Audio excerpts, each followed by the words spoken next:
Good evening viewers and welcome back to Media Scan, your weekend dose of headlines, controversies and perspectives. The delayed monsoon has pushed up Delhi temperature unusually, but this week the political temperature begged the mercury by some notches. Despite speculating for over a month, the media failed to gauge the depth of the mega cabinet expansion this week. On Media Scan this evening, we will have a look at the media, the treatment of the media of this subject, but first, what made news?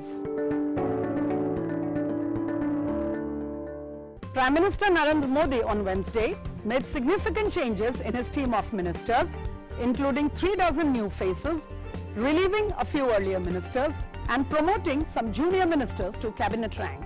The hashtag Government for Growth was top trend as the mega shuffle truly reflects the social, regional aspirations of a new India. The new Council of Ministers is a judicious mix of energy, expertise and experience. Our special guest this evening will have a much more in-depth perspective on this later in the show. A day before the much talked about cabinet rejig, President of India appointed new governors for 8 states including 2 in the northeast. While Dr. K. Hari Babu, Rajendra Vishwanath Adlekar and Mangubhai Chhaganbhai Patel are new to the Raj Bhavans, few others were shifted from one state to another. Thawar Chand Gehlot, earlier a senior cabinet minister, has been appointed governor of Karnataka. During a hearing in Delhi High Court earlier this week, Centre made it clear that micro-blogging site Twitter had failed to comply with the new IT rules. Twitter tried to seek 8 weeks' time to do so and make the mandatory appointments, but the High Court bench outrightly declined. The court also said that the union government can take action if Twitter does not comply with the rules. Meanwhile, the new IT minister Ashwini Vaishnav has made it clear that Twitter will have to obey the law of the land. Calcutta High Court Judge Kaushik Chanda fined Chief Minister Mamata Banerjee 5 lakh rupees before recusing himself from a case filed by the Chief Minister. In some angry observations, the judge said CM Banerjee had made pre-planned move to malign a judge. West Bengal CM had filed a petition challenging the election of BJP leader Shubhendu Adhikari from Nandigram. Adhikari defeated Mamata Banerjee from this high-profile seat in the recently concluded assembly elections. In its 3-day visit to the Union Territory of Jammu and Kashmir this week, members of the Delimitation Commission met election officers, representatives of political parties and other people to expedite the delimitation exercise in the region. People's Democratic Party (PDP) did not meet the commission. Prime Minister Narendra Modi had emphasized on the need to complete the delimitation process before elections are held for the UT Assembly. This has been a long pending demand of the people of the area. In the end, all the media speculations and predictions completely fell short when Prime Minister Narendra Modi's new team of ministers was announced on Wednesday. The media went into a tizzy trying to decipher the scale of the exercise as also its political messaging. With 61% representation to the backward and deprived segments of society, the highest share of women in the last 3 governments and an impressive lineup of domain experts, this is truly a reflection of a new, aspirational, confident India. To discuss, decipher and dissect this very intellectual, very interesting and very in-depth exercise, I have a special panel of guests here with me who will help us understand this mega shuffle of the cabinet. Let me first introduce my guest to you. I have with me here Shubhamoy Bhattacharjee, consulting editor of the Business Standard. You have heard him on Media Scan and various shows of DD India on several occasions. Welcome back, Shubhamoy, and I hope we are going to have an interesting discussion this evening. Thank you. I also have with me Professor Hiraman Tiwari, a well-known commentator, senior faculty member in the Jawaharlal Nehru University. You have heard him also on Media Scan on earlier occasions. He is known for expressing himself without being too politically correct, either on television, newspapers or the social media. Welcome, Professor Tiwari. Thank you, Smitaji. Thank you. Always let's pleasure get to on. follow. Thank you for joining, sir. Let's get on with the discussion right away. And I would like to first come to Shubhamoy. Mr. Bhattacharjee, as we were discussing on an earlier occasion before the cabinet expansion took place, there is a lot of writing and commenting going on still. But let me begin by asking you a very straight and honest question. Did you expect an exercise at this scale, sir? Certainly. I mean, like, if you're saying that we were blindsided, well, certainly yes. And if you say whether one was expecting, we were expecting changes in the Minister of State rank substantially. The cabinet changes were something that was definitely not anticipated, and that certainly surprised everybody across the board. No doubt about it. So I just have one very quick query with you before I come to Professor Tiwari, who is also here with us.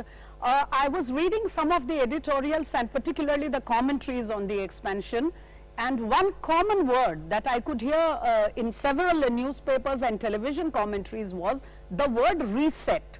They wanted to comment that it is not just a big exercise, but it is like the Prime Minister may have set the reset button on his government.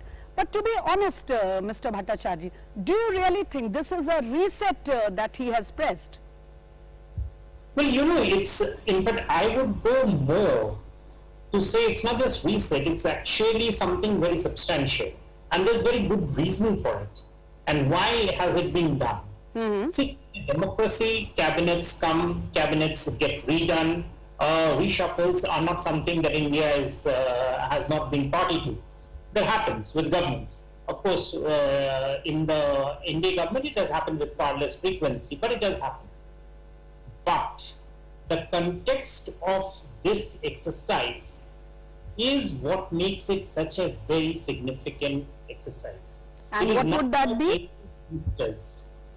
What has happened is that the pandemic has hurt Indian economy so badly, and the government itself has put on record, the RBI has put on record the amount of growth reset that will be happening, the amount of poverty that has been generated, the amount of rework, resetting that needs to be done for the Indian economy. And this pandemic was obviously not created by the government, it is something that is coming. Yes. But it was a major disaster which the country has faced, like many other countries. In the face of that, what the people needed once the second wave has sort of, come abated down, is a sense of hope, a sense that something major will be done, attempted by the government. So to say that, just some ministers have gone and some ministers have taken over is actually trivializing the entire thing. It is a huge call to arms by the government, by the Prime Minister, to say that we need to really look and do a series of active sort of policy changes, reforms, and what have you in the next 2.5 years or slightly more, for the Indian economy to actually start getting back on tracks. So it's a very major exercise that was needed, and the context makes it obvious why people are talking just about reset. It is actually a huge redoing of the government, and it's as rightly it has started at the top. So that is how it is being done. So that's my right. So let me also get a perspective from Professor Tiwari, and I'll come back to you on that reset question in another aspect of it in just a few moments. Professor Tiwari, there was one question that has been in my mind while we were discussing on the subject, and that is all this commentary about the former bureaucrats, the former civil servants who have joined the government. There is a lot being written about them, commented on them, and some people have been quite uncharitable to label it as a government of Babus, etc. My question to you is, even before the expansion took place, the Prime Minister had been giving a message that it is time to move on from the pandemic because the job of governance cannot come to a halt. There are various aspects of the economy and the development and infrastructure that cannot be, put on hold just because we are battling a pandemic. Of course, it was right at a certain point that when there was a raging second wave, but now we need to bring governance back on track. And in that sense, how do you look at the induction of some very senior former civil servants into the government, as also people who have, you know, earned their expertise in various professions? We have doctors, we have engineers, we have of course former civil servants. So on this question of so-called babus becoming part of the governance, how do you look at it? Do you look at it as something that was imperative to give a push to the governance, or do you think there might be reactions from certain quarters? Thank you, Smitaji. First of all, I think like everybody else, those of us who have been watching Prime Minister Modi for the last 7 years, even before when he was the Chief Minister, first of all, we have to acknowledge, whether we like it or not, that it is the stamp of the Prime Minister, his style of function, his style of governance that is visible in this thing. The scale of change, the revamp, the rejig, whatever the word you have, three things are clear to me as you ask your question. One is that nobody could really predict what Prime Minister was going to make changes, what kind of changes he was going to make, and he has brought in. I particularly, as an observer of the media, as an observer of people who comment on certain things, I feel bringing in babus, as they call it, I think this is a little pejorative.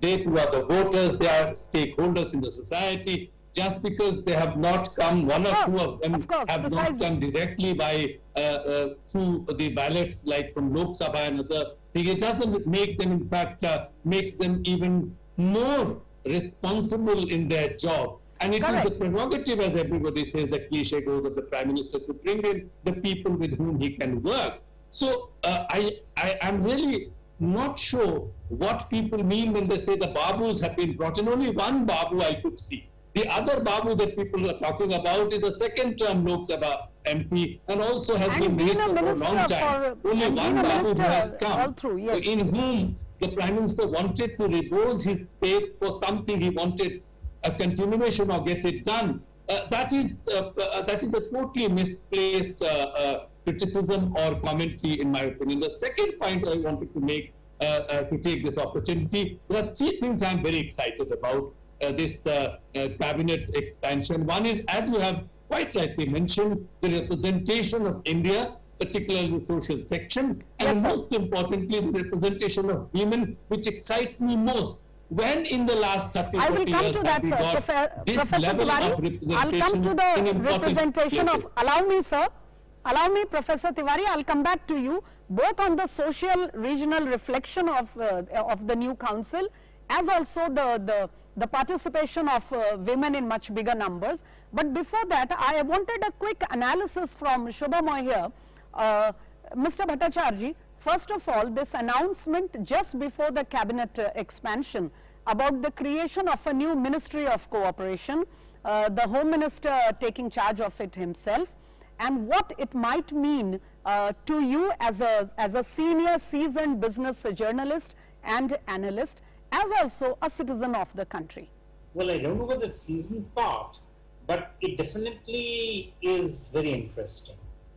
It's interesting because a new department is not something that the Prime Minister creates just for, satisfying some constituency. No.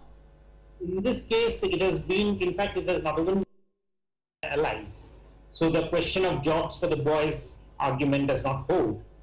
So definitely there is a clear action plan. Now, Department of Cooperation, cooperation and cooperative sector in India has been a fraught sector.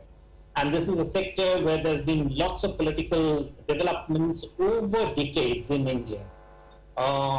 If you talk of sugar cooperatives, you talk about milk cooperatives, you talk of multi-state banks cooperatives. Cooperatives have been a very powerful play, or a very strong power play in Indian politics. Now, is that the sector, or are those the entities which will be looked at by the Department of Cooperation? Well, there is some indication in the press release that let me ask you, let me just try to understand it a little better, sir. Of course, the political power play which involves the cooperative sector has always been in there for many decades, that I can see. But there is also a constitutional question involved here. There have been some discordant voices here and there in the media saying that cooperatives was always looked upon as a sector which is governed very, very primarily by the state and the local, you know, the setup. To have such a ministry having overarching powers at the center is something that is being, you know, raised in muffled tones still, but we might hear it later. So how would you factor that? Will that be a constitutional question in the coming days? No, there's no constitutional issue here, because it's unless, because, you know, there are some, after all, any ministry Yes. derives its power from a set of acts. As you would notice in any ministries, whenever a ministry writes about itself, it says that it derives its power from such and such act. And we'll obviously have to see which are the acts that these come under these ministries. And those acts will obviously have to be the national level acts. So we'll have to see that which are the acts that get subsumed under this ministry's coverage, and that will give you What we call a model legislation. Or what is it that is being looked at? The very fact that Home Minister himself has taken over charge of it means that there is significant thing. I'm drawing attention to something else. Along with the Home Ministry, the Home Minister is also in charge of the Interstate Council. Now, the Interstate Council, Yes. just by its ability, has not been a very major entity or activity over the last few years. Whereas its role in the context of cooperative federalism is very strong. So what is it that is being looked at will obviously be something. Allow me to interrupt you here, sir. I just want a quick comment from Professor Tiwari on this. Professor Tiwari, would you agree with Mr. Bhattacharjee that having such a ministry at the center with a very senior minister to take charge of it would help in strengthening both the cooperative sector as well as the spirit of cooperative federalism in our polity?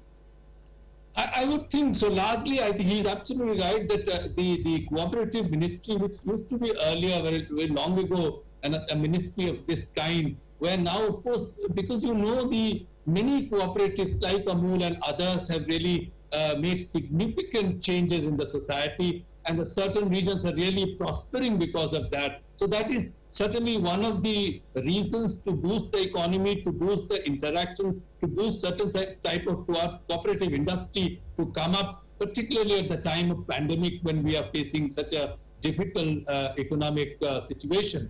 But also, as you mentioned, that it also will increase and give impetus to the inter-relation cooperation among the states, and it will, I think, strengthen the federal structure and governance of federal economy. And how, being an academic who has studied the political reflections of such moves earlier, how do you look at it playing out politically, sir? Politically, of course, there will always be politics. In India, you know, we say almost every few months there is an election. So the political parties will, of course, utilize in their favor and other parties will discount it. But I think this is a very good experiment.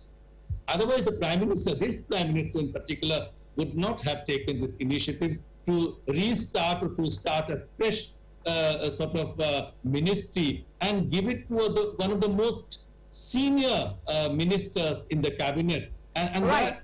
That you have reminded somehow betrays you have reminded me that ministry. We must also now discuss the electoral fallout, if any, if so then how, of this very new and very mega expansion that we have just witnessed. But before that, Professor Tiwari and Shubhamoy, let us just listen into some of the reactions of our new and old ministers when they took charge of their new responsibilities. जो जिम्मेदारी माननीय प्रधानमंत्री जी ने मुझे दी है, मैं उस पर खरा उतरने का हर संभव प्रयास करूंगा। जो विश्वास व्यक्त किया है उस पर खरा उतरने का प्रयास करूंगा।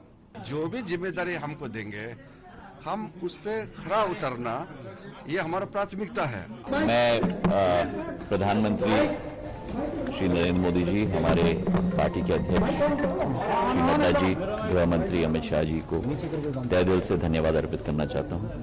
जो जिम्मेदारी उन्होंने मुझे दी है, पूरी लगन से, पूरी निष्ठा से और पूरी क्षमता से इस जिम्मेदारी को निभाने की मैं कोशिश करूंगा।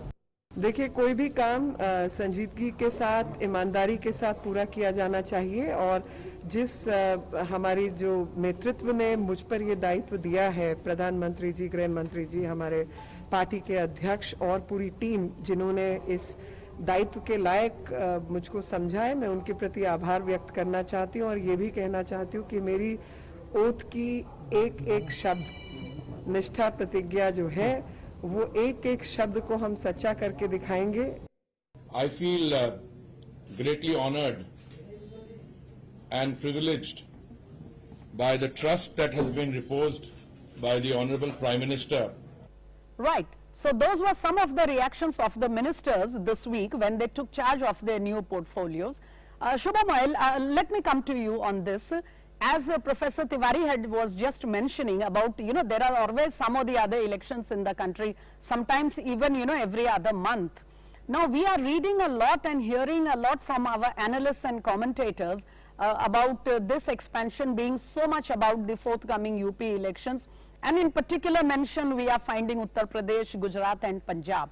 But honestly, sir, as a person who is a seasoned journalist who has been observing political economy, writing on it, how much of it do you see reflecting in the coming state elections? Would you agree, or to what extent would you agree that this is about the forthcoming state elections, or is there much more to it?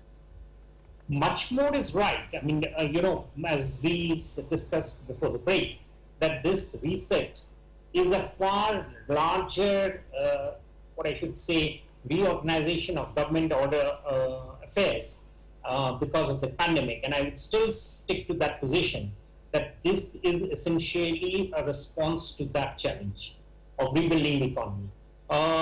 To do a reset for state elections, obviously any change in the political executive is always determined by elections, by political fallouts and so on. So that's perfectly right, and that I'm sure for instance, the induction of somebody like Anupriya Patel from Adal, or giving space to the new LGPs, Mr. Paras. Yeah, these are obviously clear signals that the BJP is saying that, look, we are in the business of taking along our alliance partners. There was a lot of discussion that whether they would be or would not want to take along the alliance partners, and they're clearly saying that we have good enough space for alliance partners. So that is definitely there, and that would definitely, I'm sure those calculations would have made their presence felt in the choice of the cabinet ministers. But the big thing is that... But would you agree that the Prime Minister would have gone for such a mega exercise, such an all-arching exercise, just because we have a few state elections down the line? So that's exactly the point.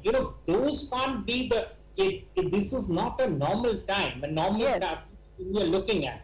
There's been, as I said, a huge, the scale of the devastation is much more than we have seen, and hopefully we'll never again see this sort of devastation. And if that is this cabinet expansion is a response to that, and that is what a responsible government would be doing. Remember what India does today. One of the things that we often tend to forget is that India, USA, China, these are the countries whose policies are watched very closely globally. Yes. So how India has responded politically to the developments is something that would be looked at very closely. So if I gather correctly, you are trying to say that whatever the steps the government is taking at this point of time is being very keenly watched by the entire international the stage of people. I'll come back to it very briefly, but before that let me bring in Professor Tiwari once again.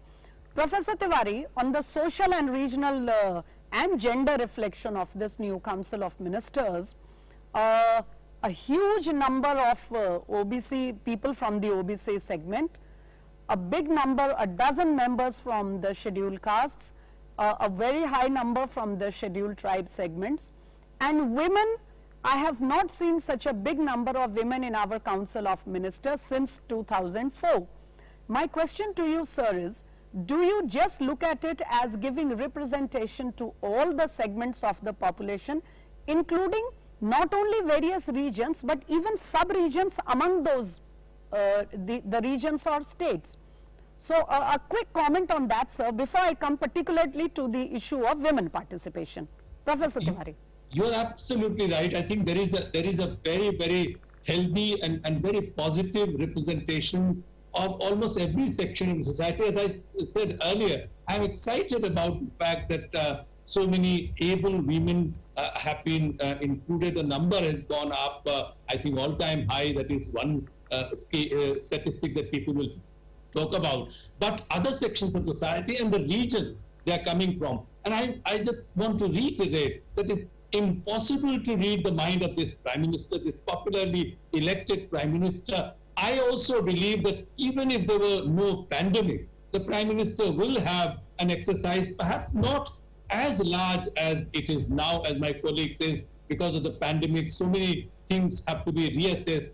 But this Prime Minister does not think in a very immediate term. I do not think he is bothered. He was bothered about certain elections that are coming in next year or so. He thinks in a very, very long distance. And I think on the question of women, sir, it's not only that women... everything, whether he takes a decision or inducts ministers or simply uses ministers for political parties' work, that is the way that he functions. He has always done that.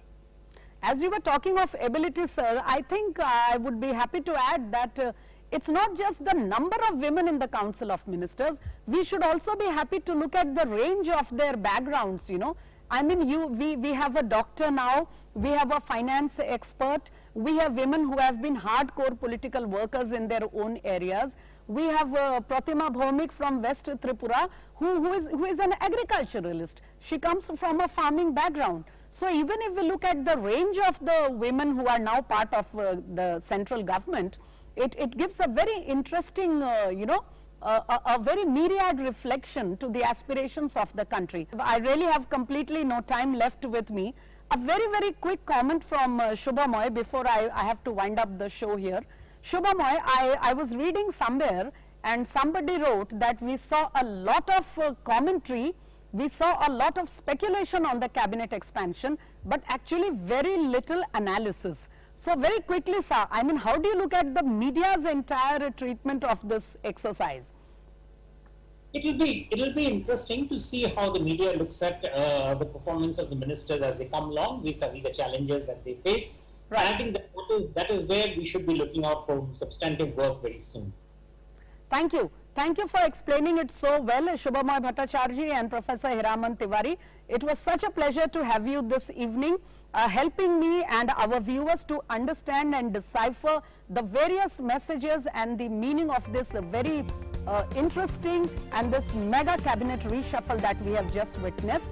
But with that, viewers, I'm afraid I have completely overshot my time and I have to end it here this evening with a promise that we'll be back on Media Scan next weekend with all that happens during the week. Thank you very much, Professor Hiraman Tiwari, Shubhamoy Bhattacharjee. And with that, viewers, it's good night from me. Keep watching DD India as we continue to scan the media for you.